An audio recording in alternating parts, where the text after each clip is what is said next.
Welcome to The Clear Voice, brought to you by Clear Career Professionals. I'm your host, James Groom.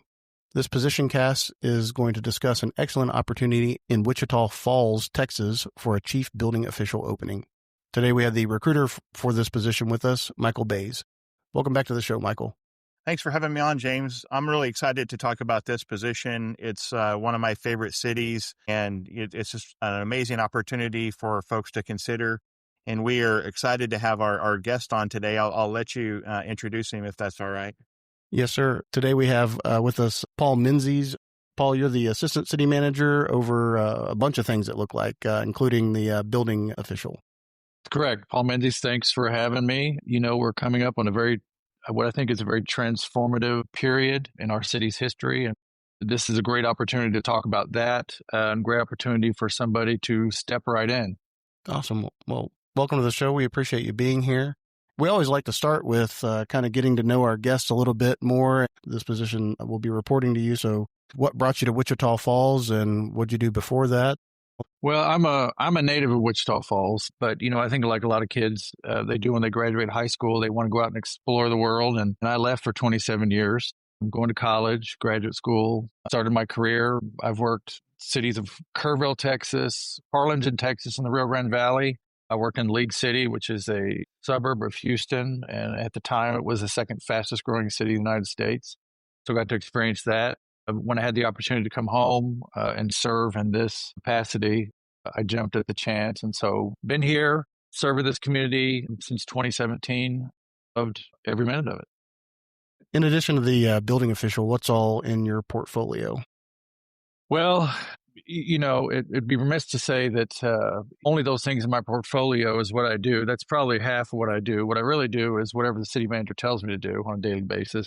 Portfolio is economic development and then development services, which this department is under, which is planning, code compliance. And I want to emphasize compliance as opposed to enforcement, as well as full service building inspections department. But I also have all of our public works side of the house and our engineering team. So I've got the entire development, redevelopment piece, so to speak. That's great. Definitely a big chunk there, but I'm sure it's fun on a daily basis to manage all those pieces. That's one of the great things about this profession in general. And I'll say that for the person that's a building official, it's going to be something new every day. You said when you got the chance to come home, you jumped at it. What made you want to jump at that opportunity? Well, not to disparage another city, but I'll tell you, living in Houston for 4 years will change your mind about living in the big city. Just coming home and being able to serve the community and give back to the community that raised you, there's something about that you just can't necessarily put a price on. And it's been very rewarding. And since I've come back, actually, I've met my spouse. And so that's been great. Get to work with a whole bunch of great people. I think we're a pretty good mix of folks that are natives to Wichita Falls and folks that have come from other places. And so a whole bunch of different perspectives and not just one. Paul, something that I really wanted to highlight is a lot of folks may not understand how close Wichita Falls is to a metroplex, and understanding that you're a little outside of the DFW area, but you're actually probably less than 2 hours away from getting to those larger amenities, like if you want to go to a Cowboys game or have some other major city entertainment that is nearby. One thing that excites me about this opportunity is the ability to have that smaller community feel and be a part of something that's really growing and more of a community environment, but also be close enough to a region where if you wanted to be somewhere in the bigger city area, you can get there pretty quickly.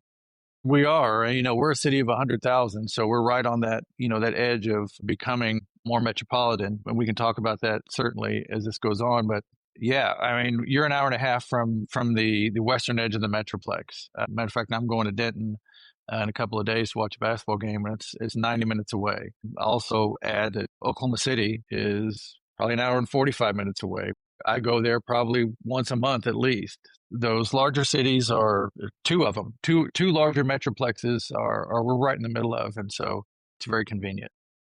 You're in a really good spot, but you're not, like you said, in that Houston traffic day to day every minute that you wake up. My goodness.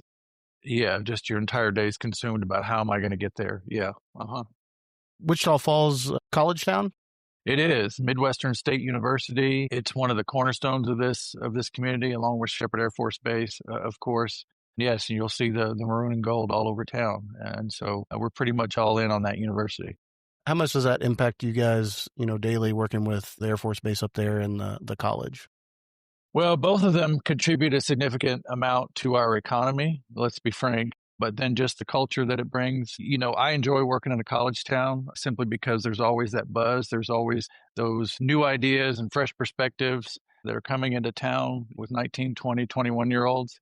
So you just get that kind of buzz. Of course, the athletic side of it brings that seasonal excitement. But the base, there's just a lot of pride with Sheppard Air Force Base here.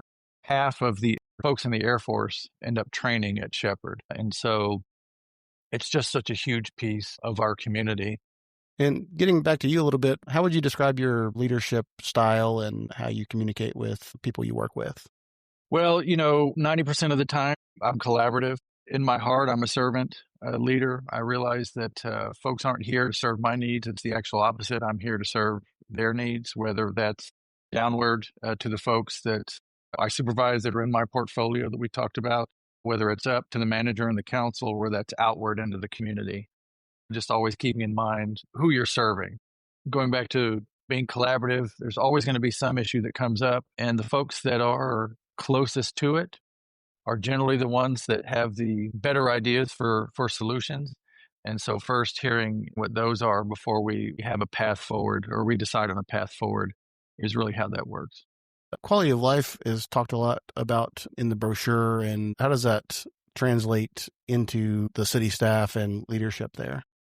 Well, the quality of life in this community, I said, is one of the lesser expensive cities in Texas to live in general. We like to say that you can afford a house here if you work for us, which a lot of cities can't say. You can get anywhere in town in about 10 minutes. We have a pretty good freeway system that'll get you where you want to go. But then just the culture of this organization, and it's interesting, go back earlier to why did you come back home? Well, one, like I said, serving the community that raised me was an important piece of that. But let's be frank, 8:30 a.m. council meetings, 3 p.m. Planning and Zoning Commission meetings, 2 p.m. EDC meetings. I mean, we're kind of a day culture. 4 or 5 o'clock hits, it's family time. And so I think that's an important piece of it as well. Somebody who's experienced in another city will understand that so many meetings are after 5 o'clock and sometimes not till 6 or 7 o'clock. And so if you want to have more family time, if you want to be able to do more of those leisure activities, working for this organization, you'll have the opportunity to do that. It's very attractive. Yeah. And Paul, the other thing that I think is important to highlight is I talked with a couple of your HR folks, and I understand that there's a possibility of a little bit of a flexible schedule as well. If operations allow, there's a potential for somebody to work 4/10s or kind of be able to adapt their schedule to really implementing that family life. Am I correct about that? Oh, absolutely. Particularly the folks out in the field, and that'll include the building inspectors. They have the opportunity to work a 4/10 schedule, a 980 schedule, which basically what that is you're working 80 hours over the course of 2 weeks, but in 9 days. So you get every other Friday off, or you can work the classic 8 to 5 if you choose. So absolutely. The building official has direct reports, I'm assuming. And, my thought is anytime that the organization allows for that flexibility, it helps with retention, which obviously as a manager or leader, it definitely helps you if your people are happy and you don't have to rehire every year or two. Well, absolutely. And like I said, that flexible schedule includes the building official has that option. But yeah, we've got some good mix on the planning and building inspection staff of tenured folks and newer folks. It's a great recruitment and retention piece.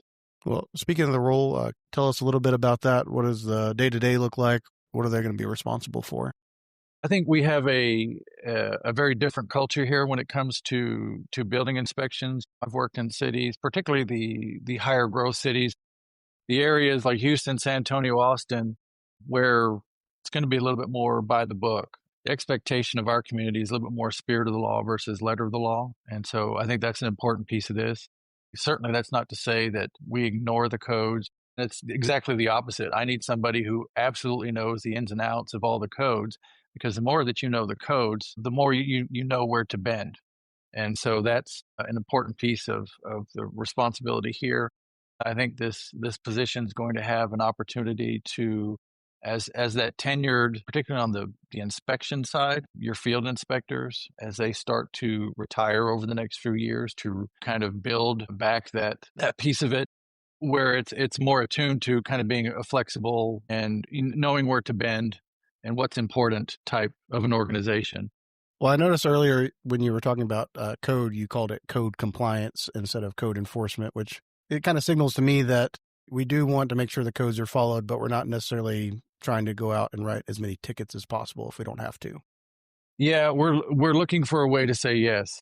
And yeah, we're compliance based. We're not ticket based. We're not enforcement based. And so on the inspection side, we're just looking for a general level of compliance and not necessarily a strict level of compliance. Now, it's not to say that we certainly want the highest level of safety, but when it comes to, certain things, it's probably going to be less about what the latest code says as opposed to what's the safest. What kind of characteristics do you think is going to make the applicants successful there? I think somebody with a steady personality that's not going to get rattled because the folks that they serve, which are the general contractors and the subcontractors, plumbers, electricians, things like that, not everybody is going to be having a good day. Sometimes you need to meet them where they are, and sometimes you don't. And so just kind of having a steady mindset and not necessarily overreacting to the situation, but just being clear and calm, but firm at the same time. So I think that's a great personality. We always, want to talk about the opportunities of the city, so certainly do that, but also talk about, some of the challenges they may face in the first 6 months or 12 months. I'll go back to the existing culture and expectations and what the community expects of us. That makes us different from maybe the inspection departments in other cities. We provide same-day inspections. So contractor calls in by 3:00 that day. Most of the time, they're going to get the inspection that day. Whereas in other cities, maybe it's due to staffing, maybe it's just due to workload. There's a 48-hour window in there. That's not the case. That's not the culture here. Making sure that we continue that. We also have a 5 to 6 day turnaround. And that doesn't necessarily mean that permits getting issued during that time, but for our commercial projects, our remodel projects, once it comes in the door, we try to get a full set of comments, 360 set of comments back to them within 5 or 6 days. Other cities I've worked in at maybe 2, 3, 4 weeks, maybe a month, but that's not the culture here. With regards to our residential side, single family residential permits, we try to turn around in a day. And so I think the person coming in just needs to understand that we need to continue or even begin to improve upon those baseline levels of expectation. I think looking forward, the person needs to be starting to look at, can we start doing virtual inspections? How does AI work into this equation? When we're replacing inspectors that either leave us or retire, can we bring on somebody like a combination inspector who can do multiple disciplines as opposed to just one? And I'll be honest, I think the biggest opportunity that this individual will be a part of is we're right in the middle of the data center explosion. And these are data centers potential to be within our city limits. It's just an amazing opportunity. And when I talk about new investment and the level of construction that may be going on in this community for the next 10 years, it's in the billions and billions of dollars. And so I think it's a once in a lifetime opportunity for the right person. I know there's not a lot of cities that I hear talking about same day inspections, and that's, pretty impressive. How does that help you guys with development and as far as like how your developers are coming in and wanting to come back and work with you guys? Well, I think, like I said, we try to meet them where they are as much as possible, and time is money to them. They finish that day, they can get it inspected that day, they can get it wrapped up that day. Tomorrow, they can move on to the next thing. Where so often, I've seen in other cities where that city may not be able to inspect it for 24 or 48 hours. Well, that plumber's moved on to another project and maybe he's not there. And all of a sudden the inspection's gotten held up. And so that's just the culture that's here. As the amount of inspections that we do over the next 5 to 10 years increases, we want to do the best of our ability, particularly with regards to the local contractors, is keep that same day inspection opportunity there, as well as our turnaround time. That's pretty impressive. You've talked a little bit about collaboration, and also relationships are very important. How does the chief building official fit into that? Who are they needing to collaborate with, and what relationships would you expect them to be building when they first got there? Well, first off, the Director of Development Services, who is new, will be their direct supervisor. And so that relationship needs to certainly be in lockstep. The new director has a very community-oriented view of his role. He wants to have a very positive relationship with the development community in general. One of the things that we've been doing, and we'd like to continue with the new chief building official, is having meetings every quarter or twice a year with those that he serves, the contractors.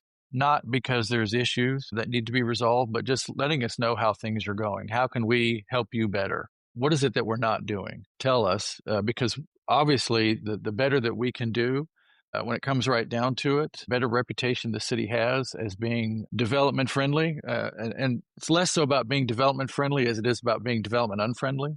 The more we can be development friendly, the more investment we have, the higher the tax base, the less pressure there is on the residential taxpayers, the folks that live and work here. That's the goal. That's the goal. Talk a little bit about mentorship and how the city feels about that, and how the chief building official will fit in that with the next generation of inspectors and other folks in the city. So going back to what I talked about, we have a pretty good mix on the inspection side of tenured versus less tenured, I'll say, inspectors. And so particularly on the less tenured, they'll have significant influence on how that person wants to engage the contracting community, which I think is important. And again, as the tenured folks retire, they'll have the opportunity to bring on those folks that are his or her mold. So from that standpoint, I think it's a great opportunity for them to build their own department the way they see it. And as far as if we're going to be bringing people into the region from other areas of the state, what have we missed about moving to Wichita Falls? Like, how are the schools, and what entertainments there actually in town? And you talked a little bit about the cost of living, which is amazingly low for a state that's not getting any cheaper. What else can you tell us about that?